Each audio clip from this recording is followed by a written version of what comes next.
Because of the ongoing discussions on data protection and surveillance in the European Union, the Green Group organized a session on data flows in the context of the Transatlantic Trade and Investment Partnership.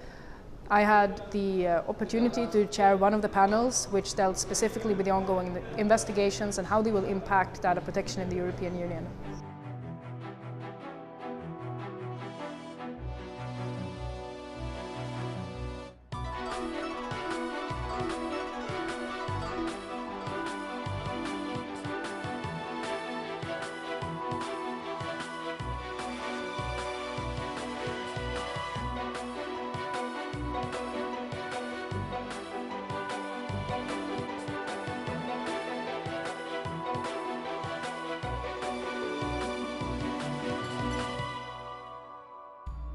The Greens of the European Free Alliance in the European Parliament have organized an event on data protection in the Transatlantic Trade and Investment Partnership in order to cast more lights on how these issues will be dealt with in the agreement and what the negotiation mandate of the Commission is, as well as how it's viewed on both sides of the Atlantic. We had two panels during the event, one of which focused on the ongoing negotiations around the data protection and electronic commerce, and then a separate part of the event which was dedicated to the safe harbor arrangements currently allowing American and European businesses to process personal data of European citizens in the United States. Both of these topics are slightly controversial because they're not well regulated in international trades law. There is an opportunity for different signatory parties to the World Trade Organization agreements to make exceptions for fundamental rights and concerns of privacy.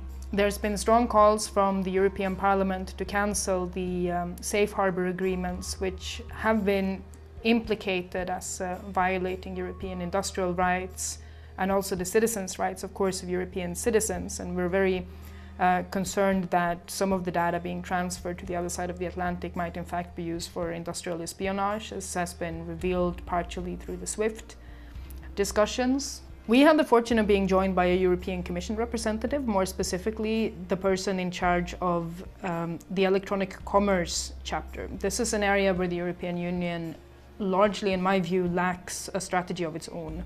And so it's a tough part to negotiate for the Commission, certainly. It was also clear that a lot of the participants in the event were happy that he was present because there were a lot of questions specifically targeting the European Commission.